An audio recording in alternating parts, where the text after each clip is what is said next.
ከሲቪሊያን ዳሜጅ ጋር ተያይዞ ከፍተኛ ጥንቃቄ ተደርጓል። በሶስት ሳምንት ውስጥ ሁመራ ላይ፣ አዲጎሹ ላይ፣ ዳንሻ ላይ፣ ሽራሮ ላይ፣ አዳገራይ ላይ፣ አድዋላ ላይ፣ አድነብሪት፣ አዳሮ፣ ሽሬ፣ ሰለክለካ፣ አክሱም፣ አድዋ፣ አዲግራት፣ ዳጋሙ፣ ዛላምበሳ፣ መቀሌ አንዲት ከተማ አንድ ሰው አልገደለም መከላከያ።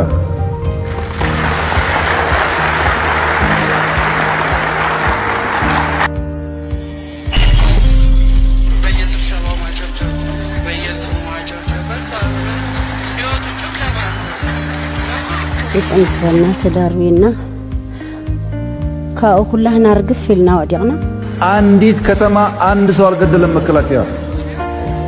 ما أعطيتكم وعمناتك أرعتوا عناسك ثم خلت له تحت حدا ابنه حاول استعمل مويته صيله ما أعطيناتك ما أعطيناتك وصوص النار كيوعنا تيتيرم كفتونا تكسنيرو حمشاي رسائين يران كنت دقيته وعن يرد أنا صوركم بهال كابير تريمت وكان دعي اعترض أنا بينكم بتخمنا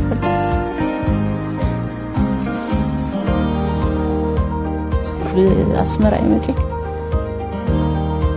هزانات قلعوت نصهدا أمريت فسيس بك أقروت الناس كأوحشيلو كأديك عني نعول عيلاتي هالناس كأندا الناس كمعصتك يسمنا عمي منم زي زارو منم زارو زي كل سبات قلعو هزانات بك كندي سبات حليفهم كندي سبات قصير አድዋ አዲግራት ዳጋሙ ዛላምበሳ መቀሌ አንዲት ከተማ አንድ ሰው አልገደለም መከላከያ።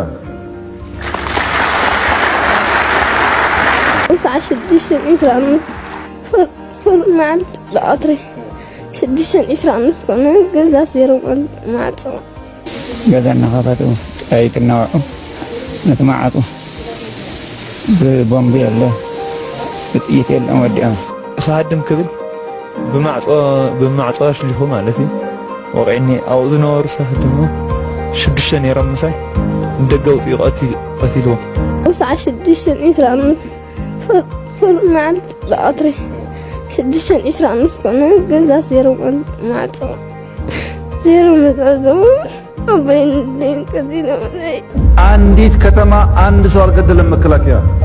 وبين الدين كذينا አንዲት ከተማ አንድ ሰው አልገደለም መከላከያ።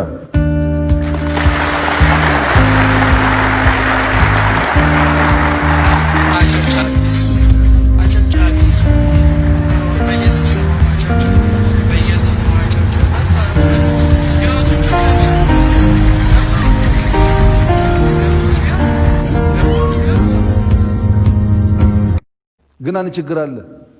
ሴቶች የሉም፣ ህፃናት የሉም። ወጣት ብቻ ነው ስደተኛ የተባለው። ይሄ ወጣት ማን ነው የሚለው ጉዳይ ጊዜ መልሶ ይሆናል። There's no blackboard or chalk or notebooks, but there's a sparkle of hope in the eyes of these young Ethiopian refugees trying to start a new life amid the toughest of conditions. The makeshift school at the Rakuba camp is sponsored by the Norwegian Refugees Council.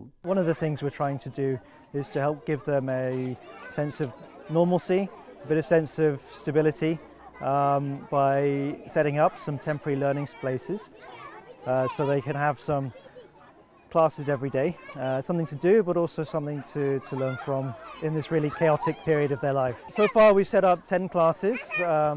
There'll be 2 shifts a day. We hope that is about 800 children that we can help in the first instance. There's probably going to be a few thousand children already. There's an estimated 3,000 children in this camp. Many of them had their education disrupted when fighting broke out between the Ethiopian Federal Army and the Tigrayan People's Liberation Front a few weeks ago. They were forced to flee with their families. Relief agencies speak of a number of unaccompanied children in need of special care. Some are showing signs of trauma, others are barely coping with the sudden change in their lives. Some have had it even worse. The Letta Sultan hasn't been able to find any trace of his wife and 2 young daughters since the first raids on the Tigrayan town of Humera by the Sudanese border a few weeks ago. I just couldn't find them. They could be dead or alive, but there's no idea what happened to them. I was not home when the attack took place. People fled in every direction they could. My family is gone. We're still at the Rakuba camp, and yes, suddenly it looks like an old place. For some of the old Ethiopians here, it's history repeating itself. That's because back in the 1980s, this building served as a school, for some of them as child refugees. In the 1980s, refugees came here fleeing a famine that coincided with and resulted from years of fighting between Tigrayan rebels and the central government of former communist dictator Mengistu Haile Mariam. The animosity that conflict had created still lingers today. Here in the camp, Tigrayans are teaching their children in English, not Amharic, which is the main official language of the Federal Republic of Ethiopia. A sign of the mammoth task ahead for Prime Minister Abiy Ahmed in his effort to restore national unity.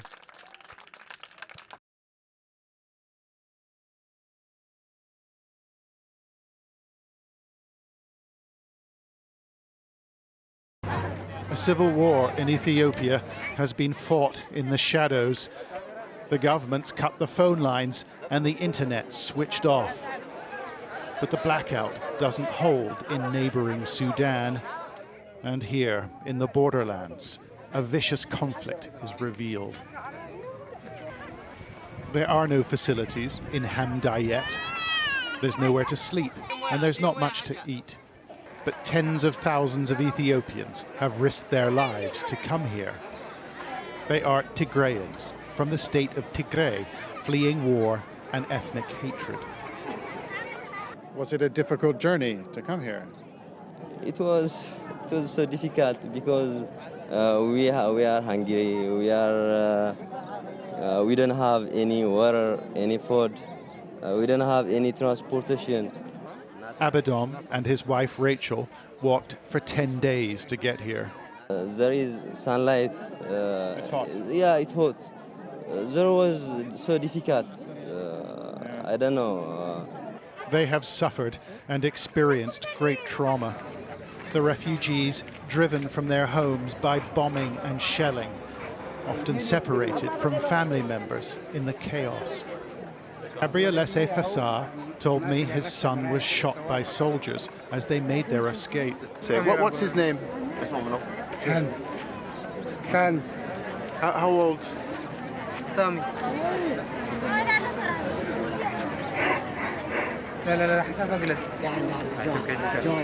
He was 12, killed, said his father, in a town called Abiy. Who is that? Many passed us pictures, like this man, now searching for his wife and 3 children. I'm crazy. I'm going crazy. My mind is not working. How can my brain work? My wife. I suppose you must feel quite helpless right now. My mind is completely muddled. I've looked everywhere and I don't know what to do. A power struggle between the Ethiopian government and the leaders of Tigray state has triggered this conflict, and it is fueling deep-rooted ethnic tensions.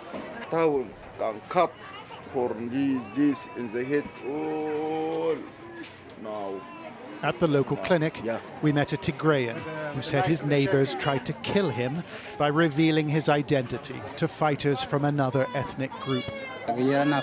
They came with axes. They attacked me, then talked about whether they had killed me. One took a look and said, "He's alive." His friend said, "Well, finish him off." Dr. Tedros Tafara was given the job of treating his wounds, and we watched his patient squirm in agony. Everyone found this difficult to witness. What do injuries like this tell you about the conflict across the border? Hatred, extreme hatred, insanity, absolute insanity. There is no rational, there is no real human reason to do things like that to a brother. The village of Hamdayet has turned into a transit zone, and we watched as refugees boarded buses for a camp the Sudanese are still trying to build. There are more than 1,000 refugees in this convoy who've been offered sanctuary by a country that cannot afford to care for them, and they'll be taken to a ramshackle spot 12 hours from here, last used in the 1980s for the victims of the Ethiopian famine. Another crisis is building on the borderlands of Sudan, with the UN preparing for the arrival of 200,000 people, victims of a war now tearing Ethiopia apart. John Sparks, Sky News in Hamdayet. ነገር ግን ይሄ ጁንታው ሰርቆ ከመከላከያ ሰርቆ የሚጠቀምበት ሚሳኤል ሮኬት እጥፍ ቁጥር የሀገር መከላከያ ሚኒስቴር አለው። ከፈለጋችሁ ዛሬ ማጎብኘት ትችላላችሁ። እኛ እጥፍ ቁጥር ካፓሲቲ ላይ እነሱ አያውቁም። እንዳልኳችሁ ስለሆነ ከስፔሻል ፎርስ ጋር የተገነባ ስለሆነ አንድም ሮኬት ትግራይ ክልል አልተኮስንም። አንድ ሮኬት በቁጥር እጥፍ ነው ያለን። ማን ላይ ነው ሮኬት የምንተኩሰው? ሮኬት ማለት በኪሎ ሜትሮች ሳታየው ሄዶ የሚወድቅ ነገር ነው። ሌላው እዝ ተደምሮ ሰሜን እዝን አያክልም። ባጭር ቋንቋ በትጥቅም በሁሉ ነገር የኢትዮጵያ የመከላከያ ዲፖ የሚባል እያንዳንዱ ተተኳሽ ያለው ትግራይ ክልል ውስጥ ነው። አንድም ጥይት የለም እዚህ። ኢትዮጵያ ያላት ሮኬት ሚሳኤል በሙሉ ያለው ትግራይ ክልል ነው። ሚሳኤል ላይ የሚጫወቱ ሰዎች በሙሉ አንድ አካባቢ ሰዎች ናቸው። ያን ሮኬት ለማምጣት ብዙ ሙከራ ተደርጓል። ጠርተን ይሄ ሮኬት ሌላ ቦታ አደጋ እያጋጠመን ስለሆነ አሁን ኤርትራ ስለማያስፈራን እናንሳው ስንል ይሄ ከኛ ጋር የተወያየው ማታ ሪፖርት ያደርጋል። ጠዋት ህፃናት ያስተኛሉ፣ ሴቶች ያስተኛሉ። አይሄድም ከዚህ ለምን ኤርትራ ይወጋናል ይላሉ።